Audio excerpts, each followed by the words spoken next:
حج ہو، ہر عبادت کے اندر اخلاص ضروری ہے۔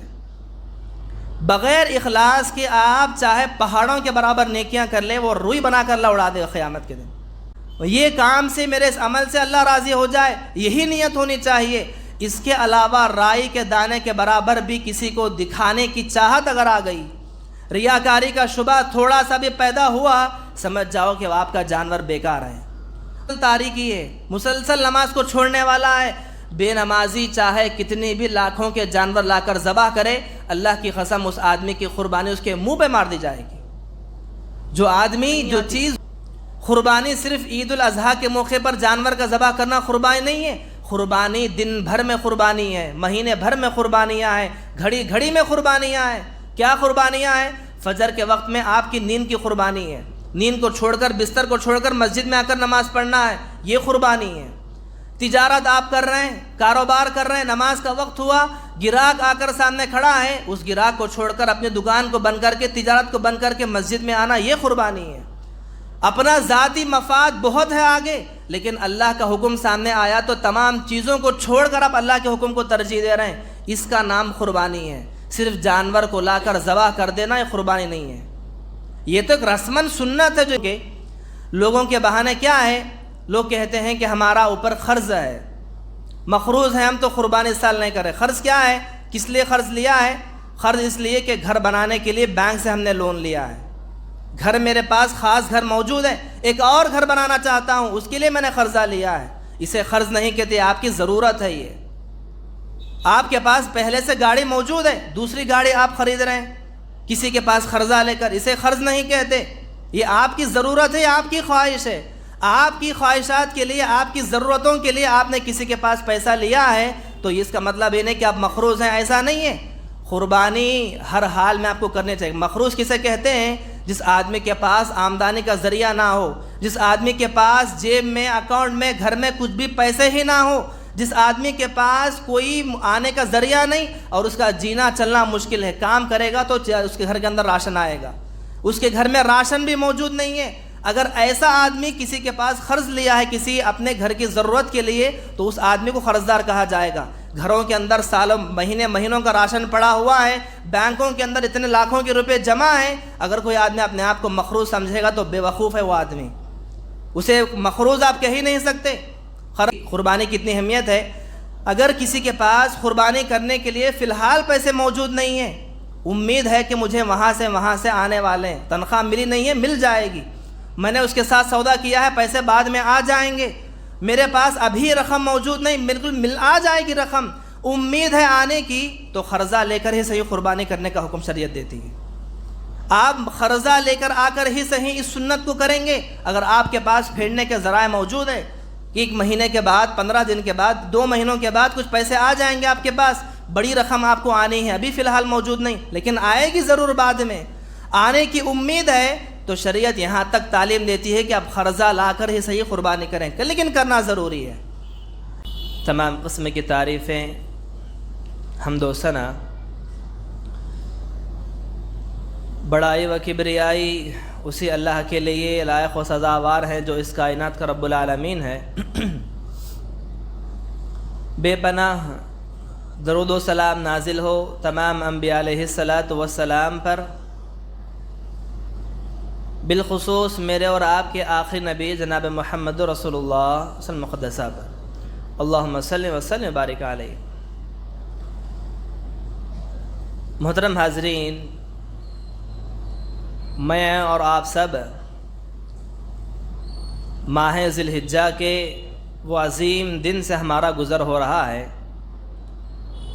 جس کی بڑی فضیلت، بڑی اہمیت شریعت کے اندر آئی ہے۔ اللہ تبارک و تعالیٰ کے نزدیک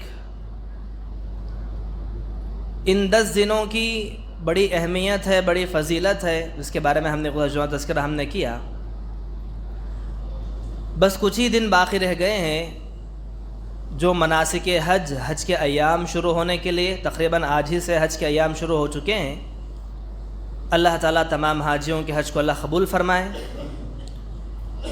عرفے کا دن جو آنے والا ہے، اس کے بعد یوم النحر قربانی کا دن، بڑے عظیم دن ہمارے سامنے آ چکے ہیں، بس 2-3 دن کا فاصلہ باقی ہے۔ دعا کرتے ہیں اللہ تعالیٰ سے، اللہ تعالیٰ ہم تمام کو عید کی تمام خوشیاں نصیب فرمائیں، اور ان دنوں میں جو عبادتیں ہم نے کی ہیں اللہ تعالیٰ اسے قبول فرمائیں۔ محترم حاضرین، جو صورت میں نے آپ کے سامنے تلاوت کی، سورہ کوثر، قرآن مجید کی سب سے چھوٹی صورت ہے، لیکن اپنی جگہ پر اتنے معنی مفاہیم رکھتی ہے صورت۔ اس صورت کے اندر اللہ تبارک و تعالیٰ نے ارشاد فرمایا، انا اعطیناک الکوثر، کہ اے نبی ہم نے آپ کو کوثر عطا کیا ہے، جام کوثر ہم نے آپ کو عطا کیا، لہذا آپ فصلی لربک وانحر، آپ نماز قائم کیجئے اور اپنے رب کے لیے قربانی کیجئے۔ محترم حاضرین، قربانی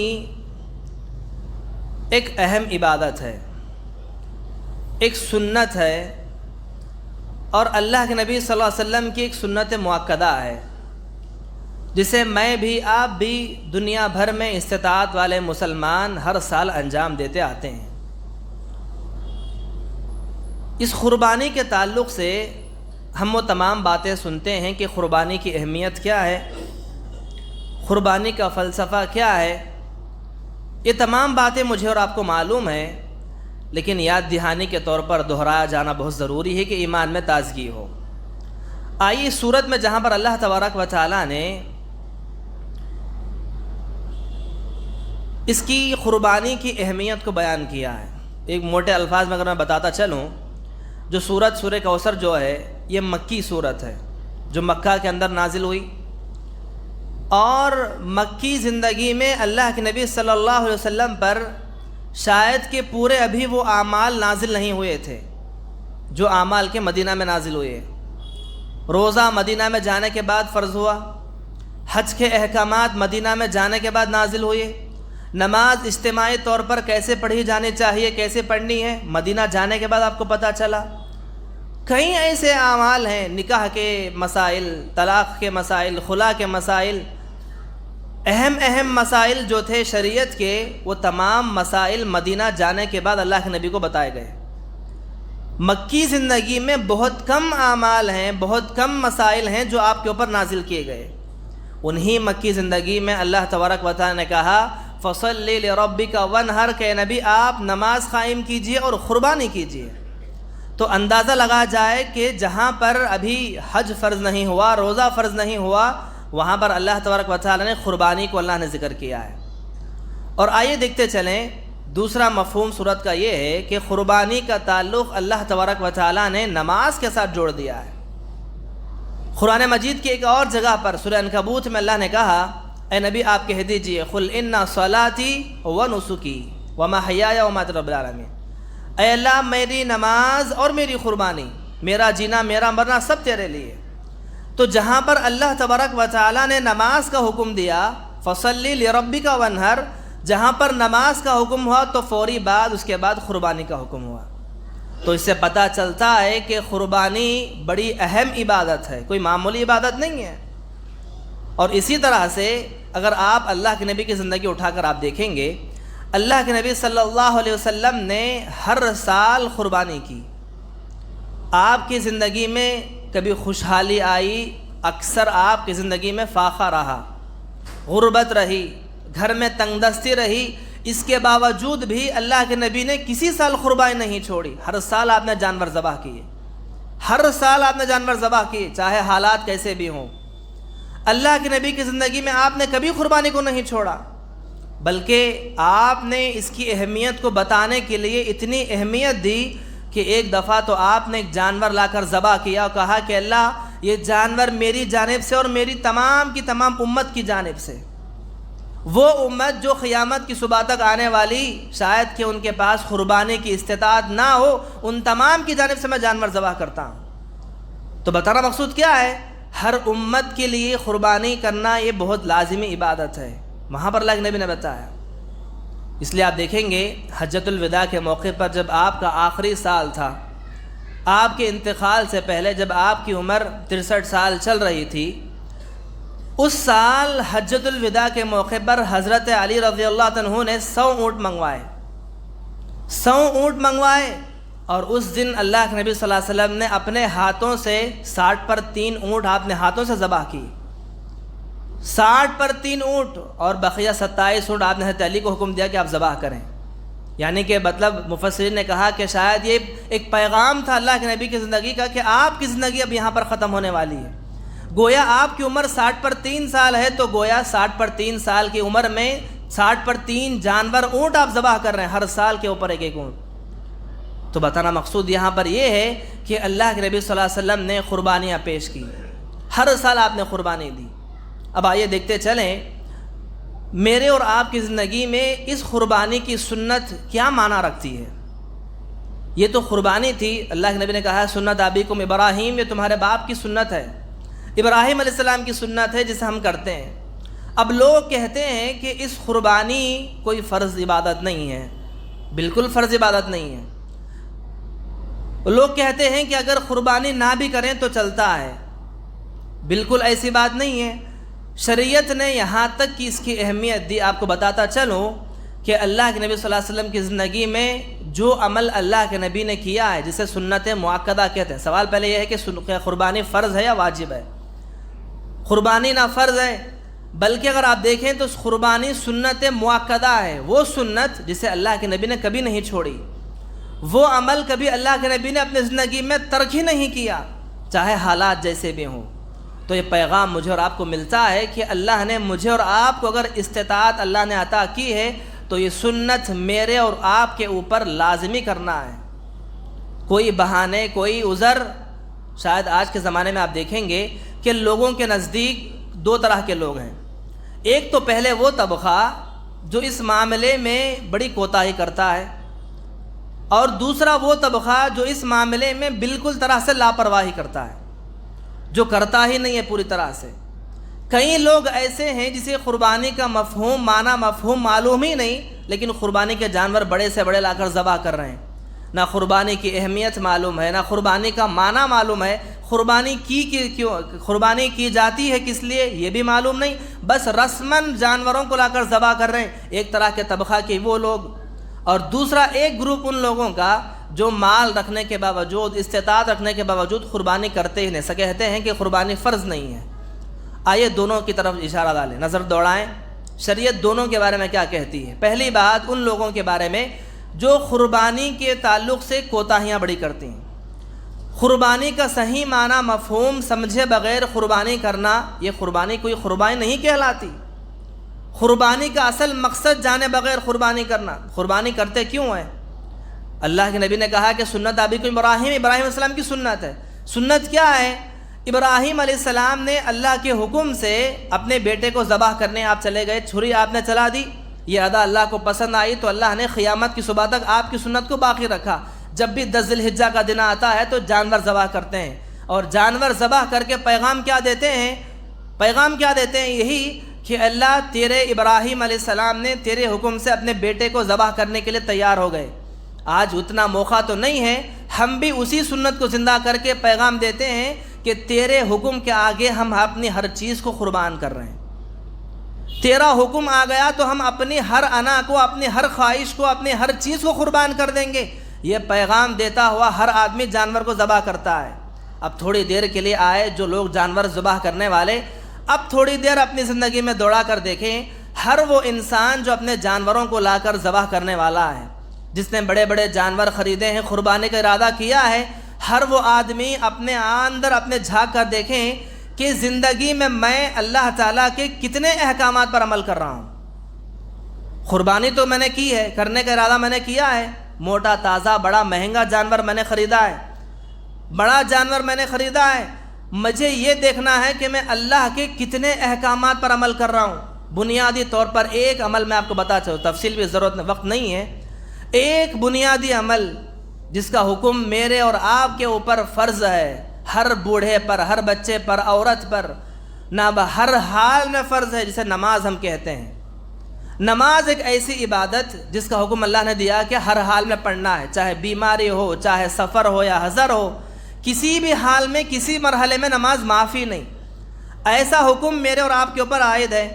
کیا جانور لا کر ذبح کرنے والا میں، 50 سے 60 ہزار کا جانور خریدنے والا میں، مجھے دیکھنا چاہیے کیا میں نماز کا پابند ہوں یا نہیں ہوں؟ اللہ کے حکم سے تو میں جانور ذبح کرنے کے لیے جا رہا ہوں، کیا یہ جانور ذبح کرنے سے پہلے میں دیکھوں کیا میں اللہ کے حکم سے نمازوں کا پابند ہوں یا نہیں ہوں؟ فجر کی نماز کی بات اگر کروں تو مجھے نیند کی قربانی دینی ہے۔ اللہ نے دیکھی قربانی صرف سال میں ایک مرتبہ نہیں آتی، قربانی صرف عید الاضحیٰ کے موقع پر جانور کا ذبح کرنا قربانی نہیں ہے، قربانی دن بھر میں قربانی ہے، مہینے بھر میں قربانیاں ہیں، گھڑی گھڑی میں قربانیاں ہیں۔ کیا قربانیاں ہیں؟ فجر کے وقت میں آپ کی نیند کی قربانی ہے، نیند کو چھوڑ کر، بستر کو چھوڑ کر مسجد میں آ کر نماز پڑھنا ہے، یہ قربانی ہے۔ تجارت آپ کر رہے ہیں، کاروبار کر رہے ہیں، نماز کا وقت ہوا، گراہک آ کر سامنے کھڑا ہے، اس گراہک کو چھوڑ کر اپنی دکان کو بند کر کے، تجارت کو بند کر کے مسجد میں آنا، یہ قربانی ہے۔ اپنا ذاتی مفاد بہت ہے آگے، لیکن اللہ کا حکم سامنے آیا تو تمام چیزوں کو چھوڑ کر آپ اللہ کے حکم کو ترجیح دے رہے ہیں، اس کا نام قربانی ہے۔ صرف جانور کو لا کر ذبح کر دینا یہ قربانی نہیں ہے، یہ تو ایک رسماً سنت ہے۔ جو اصل معنوں میں قربانی کا معنی مفہوم یہی ہے کہ انسان اللہ کے ہر حکم کے آگے اپنی چیز کو قربان کرے۔ میری خواہشات بہت زیادہ ہیں، میری خواہشات بہت بڑی بڑی ہیں، میں اپنی ہر خواہش کو اللہ کے حکم کے آگے قربان کر دوں گا۔ میرا جی چاہتا ہے کہ میں وہ کروں، لیکن اللہ کا حکم ہے کہ نہ کروں، تو اپنی خواہش کے آگے اللہ کے حکم کو ترجیح دے کر میں اپنی خواہش کو قربان کرتا ہوں، وہی قربانی کہلاتی ہے۔ یہی تو صحیح معنوں میں قربانی کا معنی مفہوم ہے۔ اس کے بجائے کوئی آدمی بس رسماً جس انسان کی زندگی میں نہ تو اللہ کے حکم کا کوئی معنی رکھتا ہے وہ انسان، نہ اس کے آگے اللہ کے حکم کی کوئی پیروی چلتی ہے، نہ انسان وہ اللہ کے حکم کے مطابق زندگی گزارتا ہے۔ بالخصوص بے نمازی کو آپ لے لیں، جو آدمی نماز کا مسلسل تارکی ہے، مسلسل نماز کو چھوڑنے والا ہے، بے نمازی چاہے کتنی بھی لاکھوں کے جانور لا کر ذبح کرے، اللہ کی قسم اس آدمی کی قربانی اس کے منہ پہ مار دی جائے گی۔ جو چیز مسلمان میں کافر میں فرق کرنے والی چیز نماز ہے، جو آدمی نماز پڑھتا ہے مسلمان ہے، نماز کو چھوڑنے والا کافر ہے۔ نماز ہی جو مسلمان میں کافر میں فرق کرنے والی، جو نماز ہی کو نہیں پڑھتا اس آدمی قربانی کیا قبول کی جائے گی؟ چاہے وہ کتنے بھی لاکھوں کا جانور لائیں، کتنے بھی جانور ذبح کریں، اس کی قربانی کوئی کا معنی نہیں رکھتے اللہ کی نظر میں۔ تو محترم حاضرین، یہ بنیادی سبب ہے یا پیغام ہے قربانی کا کہ قربانی کی جائے تو سب سے پہلے دیکھا جائے کہ میں اللہ تعالیٰ کے کتنے احکامات پر عمل کرتا ہوں، اور دوسرا پیغام یہ کہ اس چیز کو لے کر لوگوں نے سنت مؤکدہ کہہ کر ہی صحیح یا فرض نہ سمجھ کر ہی صحیح قربانی کو کئی لوگوں نے چھوڑ دیا ہے۔ یہ چھوڑنا یہ اچھی بات نہیں ہے۔ اللہ کے نبی صلی اللہ علیہ وسلم کی زندگی کا ہر وہ عمل میرے اور آپ کے اوپر لازمی کرنا ہے جو اللہ کے نبی نے کیا، جو سنت اللہ کے نبی نے کی وہ ہمیں ہر حال میں کرنا ہے۔ قربانی اللہ کے نبی نے ہر سال قربانی کی تو مجھے اور آپ کو بھی ہر سال قربانی کرنی ہے۔ بہانے کیا ہے لوگوں کے بہانے کیا ہے؟ لوگ کہتے ہیں کہ ہمارا اوپر قرض ہے، مقروض ہے، ہم تو قربانی اس سال نہیں کریں۔ قرض کیا ہے؟ کس لیے قرض لیا ہے؟ قرض اس لیے کہ گھر بنانے کے لیے بینک سے ہم نے لون لیا ہے، گھر میرے پاس خاص گھر موجود ہے، ایک اور گھر بنانا چاہتا ہوں، اس کے لیے میں نے قرضہ لیا ہے۔ اسے قرض نہیں کہتے، آپ کی ضرورت ہے۔ یہ آپ کے پاس پہلے سے گاڑی موجود ہے، دوسری گاڑی آپ خرید رہے ہیں کسی کے پاس قرضہ لے کر، اسے قرض نہیں کہتے۔ یہ آپ کی ضرورت ہے، آپ کی خواہش ہے، آپ کی خواہشات کے لیے، آپ کی ضرورتوں کے لیے آپ نے کسی کے پاس پیسہ لیا ہے، تو اس کا مطلب یہ نہیں کہ آپ مقروض ہیں، ایسا نہیں ہے۔ قربانی ہر حال میں آپ کو کرنی چاہیے۔ مقروض کسے کہتے ہیں؟ جس آدمی کے پاس آمدنی کا ذریعہ نہ ہو، جس آدمی کے پاس جیب میں، اکاؤنٹ میں، گھر میں کچھ بھی پیسے ہی نہ ہو، جس آدمی کے پاس کوئی آنے کا ذریعہ نہیں اور اس کا جینا چلنا مشکل ہے، کام کرے گا تو اس کے گھر کے اندر راشن آئے گا، اس کے گھر میں راشن بھی موجود نہیں ہے۔ اگر ایسا آدمی کسی کے پاس قرض لیا ہے کسی اپنے گھر کی ضرورت کے لیے تو اس آدمی کو قرضدار کہا جائے گا۔ گھروں کے اندر سالوں مہینوں کا راشن پڑا ہوا ہے، بینکوں کے اندر اتنے لاکھوں کے روپے جمع ہیں، اگر کوئی آدمی اپنے آپ کو مقروض سمجھے گا تو بے وقوف ہے وہ آدمی، اسے مقروض آپ کہہ ہی نہیں سکتے۔ قرضدار کون ہے اصل میں دیکھا جائے تو محترم حاضرین، قربانی یہ بہانے نہیں ڈھونڈنے چاہیے۔ یہاں تک کہ شریعت نے اتنی اہمیت اس کی دی کہ اہل نزدیک بتاتے ہیں کہ اگر کسی آدمی کے پاس فی الحال پیسے موجود نہ ہو، دیکھیے قربانی کی اتنی اہمیت ہے، اگر کسی کے پاس قربانی کرنے کے لیے فی الحال پیسے موجود نہیں ہیں، امید ہے کہ مجھے وہاں سے آنے والے ہیں، تنخواہ ملی نہیں ہے، مل جائے گی، میں نے اس کے ساتھ سودا کیا ہے، پیسے بعد میں آ جائیں گے، میرے پاس ابھی رقم موجود نہیں، بالکل آ جائے گی رقم، امید ہے آنے کی، تو قرضہ لے کر ہی صحیح قربانی کرنے کا حکم شریعت دیتی ہے۔ آپ قرضہ لے کر آ کر ہی صحیح اس سنت کو کریں گے۔ اگر آپ کے پاس پھیرنے کے ذرائع موجود ہے کہ 1 مہینے کے بعد، 15 دن کے بعد، 2 مہینوں کے بعد کچھ پیسے آ جائیں گے آپ کے پاس، بڑی رقم آپ کو آنی ہے، ابھی فی الحال موجود نہیں لیکن آئے گی ضرور بعد میں، آنے کی امید ہے، تو شریعت یہاں تک تعلیم دیتی ہے کہ آپ قرضہ لا کر ہی صحیح قربانی کریں، لیکن کرنا ضروری ہے، اس کی اتنی اہمیت ہے۔ آئیے محترم حاضرین دیکھتے چلیں، اسی کے تعلق سے قربانی کی اہمیت جہاں پر بتانا مقصود ضروری ہے، وہیں پر کئی طرح کے مسائل، جب بھی سال قربانی کا آتا ہے، عید کا موقع آتا ہے، لوگوں کے ذہنوں میں طرح طرح کے سوالات ہوتے ہیں قربانی کے مسائل کو لے کر۔ کیا ہے؟ سب سے پہلے لوگ اس بات کا خیال کرتے ہیں کہ گھر کے اندر کیا ایک جانور کافی ہو جائے گا کہ ہر آدمی کے اوپر ایک جانور ذبح کیا جائے، ایک جانور میں کتنے لوگ شمار کیے جائیں گے، اس طرح کے سوالات ہوتے ہیں۔ یاد رکھ لیجیے، ایک جانور پورے گھر کے لیے کافی ہو جائے گا۔ اب گھر کا مطلب کیا ہے؟ گھر کے مطلب گھر کے اندر چاہے اس میں 25 لوگ رہتے ہوں یا 50 لوگ رہتے ہوں، 4 لوگ رہتے ہوں، جتنے آپ اندازہ لگانا چاہیں تو چولہے سے لگائیں۔ ایک چولہا، ایک ہانڈی گھر میں جلتی ہے، کتنی بڑی جوائنٹ فیملی کیوں نہ ہو، ایک ہی چولہے پر اگرچہ اس میں 4 آدمی کھاتے ہیں تو ایک قربانی چاروں پر ہو جائے گی۔ ایک چولہے پر اگر 10 آدمی کھاتے ہیں بیٹھ کر مل بانٹ کر تو 10 لوگوں پر ایک ہی قربانی ہو جائے گی۔ اگرچہ ایک چولہے پر 50 آدمی بھی گھر کے اندر موجود ہیں، 50 کے 50 ایک ہی چولہے میں کھانا کھاتے ہیں تو ان کے اوپر بھی ایک ہی قربانی ہوگی۔ ایک جانور ذبح کریں گے تو 50 کے اوپر بھی آ جائے گا۔ اور شریعت نے یہاں تک کہ حکم دیا، اگر کوئی پورا جانور نہ صحیح اگر قربانی میں حصہ لینا چاہتا ہے، بڑے جانوروں کے اندر جو حصے تقسیم کیے جاتے ہیں، اگر ایک حصہ بھی اگر کوئی آدمی لے تو ایک حصہ پورے کنبے پر آ جائے گا، گویا ایک چولہے پر، اس چولہے کے اندر کتنے بھی چاہے لوگ ہوں، وہ ایک حصہ بھی صحیح پوروں کی قربانی ہو جائے گی۔ ہر آدمی کے نام سے الگ الگ قربانی کرنا، ہر آدمیوں کو لوگوں کے نام لے کر تقسیم کرنا، اس طرح کوئی عمل نہیں ہے۔ ایک گھر سے ایک قربانی، ایک کنبے سے، ایک چولہے سے قربانی، چاہے کتنے بھی لوگ ہوں۔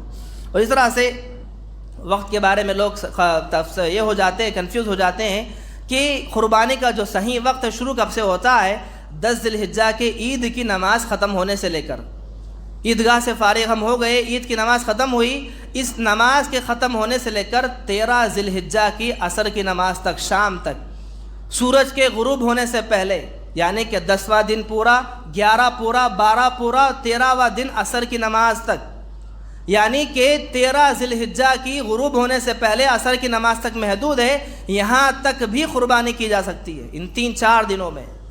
اور اس طرح سے عمر کے اعتبار سے دیکھا جائے تو بکرا یا بکری کے لیے 1 سال کا جانور ہونا ضروری ہے، گائے یا بیل جو بھی بڑا جانور ہے اس کے لیے 2 سال مسنہ، جس کے 2 دانت ڈالے جانے جو ہو، 2 سال کا جانور ہو۔ اگر اونٹ ذبح کریں تو 5 سال کا اونٹ ہو۔ اور شریعت کے معنوں میں دیکھا جائے تو اللہ کے نبی صلی اللہ علیہ وسلم کی زندگی اٹھا کر آپ دیکھیں، صحابہ کے بارے میں کیا آتا ہے، جانوروں کو جب لایا کرتے تو جانوروں کو لانے کے بعد انہیں کھلا پلا کر موٹا تازہ کیا کرتے تھے۔ صحابہ کے بارے میں آتا ہے کہ صحابہ جانور کو لاتے تو جانوروں کو خوب کھلایا کرتے تھے، کھلا پلا کر انہیں موٹا تازہ کرتے کہ اللہ کے راہ میں ذبح ہونے والا جانور ہے۔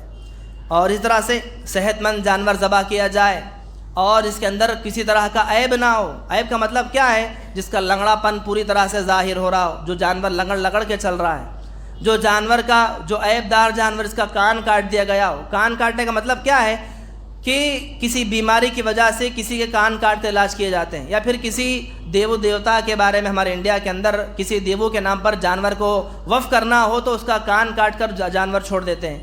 تو ایسے جانور جن کا کان پورا کٹا ہو یا آنکھ پوری طرح سے پھوٹی ہوئی ہو، جس کا پیر یا ہاتھ لنگڑا ہو، جس کا لنگڑا پن ظاہر ہو رہا ہو، یا جس کے اوپر داغا گیا ہو، داغا جانا مطلب اس کے چمڑے پر اس کے اوپر داغا جاتا ہے، ایک بیماری کی علاج ہے، وہ ایک بیماری آ گئی تو جانور کو علاج کے لیے داغتے ہیں، اس طرح کا داغا جایا جانے والا جانور بھی قربانی کے لیے قابل نہیں ہوگا۔ اور اس طرح سے ایک اور مسئلہ یہ ہے کہ اگر ہمارے پاس تو کلچر موجود نہیں ہے اونٹ کے سلسلے میں کہ اونٹ کو ذبح کرنا اگر کوئی لوگ کرتے ہیں تو کھڑا کر کے ذبح کرنا یا سنت ہے، جیسا کہ حضرت عبداللہ بن عمر فرماتے ہیں کہ آپ نے دیکھا کہ ایک آدمی اپنے اس اونٹ کو بٹھا کر، اس کا ہاتھ باندھ کر، پین باندھ کر، اونٹ کا طریقہ کیا ہے، پہلے نہر کیا جاتا ہے، اس کے گلے میں اس کے نہر کیا جاتا ہے، اور نہر کے بعد اس کا پورا خون نکلنے کے بعد ذبح کیا جاتا ہے، طریقہ ہے۔ لیکن اللہ کے نبی کی سنت رہی کہ اللہ کے نبی نے جتنے بھی اونٹ ذبح کیے، سارے کے سارے اونٹ کھڑا کر کے آپ نے ذبح کیے، اس کا ایک پیر باندھ دے کے، ایک ہاتھ باندھ دے کے، اس جانور کو کھڑا کر کے پہلے نہر کرتے، اس کا پورا خون نکلنے کے بعد جب وہ گر جاتا تو گرنے کے بعد ذبح کرتے۔ اگر ذبح کسی وجہ سے نہ بھی کیا جائے تو صرف نہر ہی، نہر کرنے سے جانور حلال ہو جاتا ہے۔ اور اسی طرح سے اور بھی ایک چیز ہو کیا ہے، دعا کے سلسلے میں کہ لوگ پریشان ہوتے ہیں کہ قربانی کی دعا کیا ہے۔ دعا کوئی مسلسل خاص دعا مصنون نہیں ہے، بلکہ اللہ کے نبی کیا کہتے تھے، بسم اللہ اللہ اکبر اللہم انی و اہل بیتی، آپ کہا کرتے تھے کہ اللہ یہ جانور میری جانب سے اور میرے گھر والوں کی جانب سے، اگر اتنا بھی نہیں تو بس بسم اللہ اللہ اکبر کافی ہے۔ چاہے وہ عقیقے کا جانور ہو، چاہے وہ قربانی کا جانور ہو، یا کوئی بھی جانور ہو، عام طور پر دعوتوں کے لیے کھانا آپ کا لے جانور ذبح کر رہے ہیں، کوئی بھی جانور ذبح کرنے سے پہلے بسم اللہ اللہ اکبر کہتے ہیں تو بس قربانی ہو جاتی ہے، آپ کا جانور حلال ہو جاتا ہے۔ نام لے کر کئی لوگوں کو دیکھا جاتا ہے کہ ناموں کی لسٹ لی جاتی ہے، ناموں کو پڑھا جاتا ہے، ایسا کوئی نہیں ہے۔ جس نے بھی اپنے دل میں قربانی کی نیت کی، اس کی قربانی ہو گئی۔ جس نے بھی ارادہ کیا کہ میں نے قربانی کرنا ہے، دل کے ارادے کا نام ہی نیت ہے، جب آپ نے ارادہ کر لیا تو آپ کی قربانی ہو گئی۔ اب نام لے کر آپ کے جانور کے سامنے ذبح کرنا کوئی ضروری نہیں، بس بسم اللہ اکبر، آپ بسم اللہ کہہ کر آپ جانور ذبح کرتے ہیں تو قربانی ہو جاتی ہے۔ اور اس طرح سے ایک اور مسئلہ کہ گوشت تقسیم ہونے کے بعد، جو کٹائی ہونے کے بعد، لوگ 3 طرح کے حصے اس میں ڈالتے ہیں، ایک گھر کے لیے، دوسرا غریبوں میں بانٹنے کے لیے، تیسرا حصہ جو ہے رشتہ داروں کے لیے۔ قرآن نے کہا فَكُلُوا مِنْهَا وَأَطْعِمُوا الْقَانِعَ وَالْمُعْتَرَ، کہ گوشت تم بھی کھاؤ، دوسروں کو بھی کھلاؤ، دوسروں کو بھی بانٹو۔ یہ کوئی لازمی نہیں کہ 3 حصے کیے جائیں۔ اگر آپ چاہتے ہیں کہ اب کہ پوری قربانی کا گوشت آپ اکیلے گھر میں کھائیں، بالکل کھا سکتے ہیں، ضروری نہیں کہ باہر بانٹا جائے۔ آپ چاہتے ہیں کہ پورا گوشت بانٹ دیا جائے، پورا بانٹ سکتے ہیں، صرف رشتہ داروں کو دیا جائے، دے سکتے ہیں۔ یعنی کہ کوئی صورت ایسی نہیں کہ 3 حصے کرنا ہے، 3 میں اس طرح کا بانٹنا ہے، ایسا کوئی ضروری نہیں۔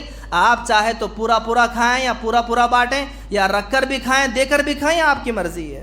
اور اس طرح سے میت کے سلسلے میں ہر سال ایک سوال آتا ہے، کئی لوگ پوچھتے ہیں کہ مرحوم کے نام سے قربانی کرنا ہے یا نہیں ہے۔ ایک تو پہلی چیز جائز ہے ناجائز بات کی صورت ہے، یہ کرنا ہے نہیں، لیکن اللہ اس چیز کو لے کر شریعت نے ابھارا نہیں ہے۔ مرحوم کے نام سے شریعت نے قربانی کو ابھارا نہیں ہے، کیونکہ یہ وہ عمل ہے جو اللہ کے نبی نے نہیں کیا۔ لیکن اہل علم کے نزدیک بتاتے ہیں کہ اگر کوئی چاہتا ہے کہ مرحوم کے نام سے قربانی کرے، اس سال جب بھی آئے تو اپنے ماں باپ کے نام سے، دادا دادی کے نام سے، کسی اور کے نام سے کرنا چاہتے ہیں، تو بہتر ہے کہ پورا گوشت بانٹ دیا جائے۔ کئی طرح کے اقوال ہیں اس کے بارے میں، راجح قول یہی ہے کہ پورا گوشت بانٹ دیا جائے۔ اور اس طرح سے، اور خاص طور پر کیا ہے، جانور کو لانے سے لے کر دیکھا جاتا ہے گلیوں کے اندر، محلوں میں، ایک جانور خریدنے سے لے کر عید کی صبح میں ذبح ہونے تک ہر انسان کو چاہیے کہ خیال رکھے کہ ہمارے اس جانور سے بازو والے کو تکلیف نہ ہو۔ یہ قربانی، یہ جو عبادت ہے، یہاں تک کہ آپ دیکھیں گے مسجد کے اندر آ کر آپ بیٹھ گئے، بلند آواز کے ساتھ قرآن پڑھنا منع ہے۔ مسجد کے اندر بلند آواز کے ساتھ مسجد میں بیٹھ کر قرآن پڑھنا منع ہے۔ کیوں؟ قرآن ہی تو پڑھ رہے ہیں مسجد کے اندر۔ آپ کے بلند آواز کے پڑھنے سے بازو والے کی عبادت میں خلل ہوگا۔ منع کیا گیا کہ آپ آہستہ آواز سے پڑھیں۔ جب مسجد کے اندر قرآن بلند آواز سے پڑھنا منع ہے تو پھر قربانی کا جانور آپ گلیوں کے بیچ میں باندھ رہے ہیں، گلیوں کے سڑکوں پر باندھ رہے ہیں، کسی کے گھر کے سامنے، کسی گھر کے پیچھے، اس کی غلاظت اس کے گھر میں جا رہی ہے، اس کی گندگی کی بو اس کے گھر میں جا رہی ہے۔ بازو والے کو تکلیف دے کر اگر ایسی قربانی آپ کرتے ہیں تو پھر آپ کو اندھا سوچنا چاہیے کہ قربانی آپ کی قبول ہوگی یا نہیں ہوگی۔ ہر عبادت کے اندر بازو والوں کو، نماز کے اندر اگر آپ کھڑے ہوتے ہیں تو آپ کو خیال کرنا ہے کہ میری نماز سے کہیں بازو والے کو تکلیف نہ ہو، میرے اٹھنے میں، میرے بیٹھنے میں، میرے قیدے میں بیٹھنے سے پوری نماز میں انسان کو خیال کرنا چاہیے۔ تو قربانی کا ایک جانور جہاں پر لایا جاتا ہے ایسی جگہ پر رکھیں، ایسا انتظام کریں کہ کسی کو شکایت کا موقع نہ ہو، بازو والوں خاص طور پر۔ اور آخری بات یہی ہے خلاصہ کلام کہ ہر عبادت کے اندر، چاہے وہ نماز ہو یا قربانی ہو یا صدقہ خیرات ہو، حج ہو، ہر عبادت کے اندر اخلاص ضروری ہے۔ بغیر اخلاص کے آپ چاہے پہاڑوں کے برابر نیکیاں کر لیں، وہ روئی بنا کر اللہ اڑا دے گا قیامت کے دن۔ لاکھوں کے جانور لا کر ذبح کرنے والے اپنے اندر اخلاص پیدا کریں۔ اخلاص کیا ہے؟ آپ کی نیت، آپ کا ارادہ یہ ہو کہ میں جانور جو ذبح کر رہا ہوں بس اس سے اللہ راضی ہو جائے، یہ کام سے، میرے اس عمل سے اللہ راضی ہو جائے، یہی نیت ہونی چاہیے۔ اس کے علاوہ رائی کے دانے کے برابر بھی کسی کو دکھانے کی چاہت اگر آ گئی، ریاکاری کا شبہ تھوڑا سا بھی پیدا ہوا، سمجھ جاؤ کہ وہ آپ کا جانور بیکار ہے، وہ آپ کی قربانی بیکار ہے، وہ آپ کی نماز بیکار ہے، جس کے اندر رائی کے دانے کے برابر بھی ریاکاری شامل ہو جائے۔ لوگ پتہ نہیں کہ جانور خریدنے کے بعد نمائش کے طور پر سڑکوں پر لے کر پھرتے ہیں، دکھانے کے لوگوں کو کہ ہم نے اتنا بڑا بڑا جانور خریدا ہے۔ خرید کر لانے کے بعد بتانا، کئی لوگ پوچھتے ہیں کہ کتنے میں جانور خریدے، جس چیز جو قیمت پر جانور پڑتا نہیں اس سے بڑی قیمت بتاتے ہیں، جتنا بڑا پڑا نہیں اتنا کم بتاتے ہیں۔ پتہ نہیں کہ کرتے کیوں ہیں یہ عمل۔ یہ دیکھیے، چاہے وہ آدمی لاکھ روپے کا جانور ذبح کرے، گائے کے اندر ایک حصہ لے، دونوں کا گوشت، دونوں کا خون اللہ کے پاس نہیں پہنچتا۔ 1,00,000 کا جانور ذبح کرنے والا بھی، ایک گائے میں حصہ لینے والا بھی، دونوں اللہ کے نزدیک برابر ہیں۔ اللہ کے نزدیک دیکھا یہ جاتا ہے کہ دونوں کے درمیان میں دونوں کے دلوں میں تقویٰ کتنا ہے۔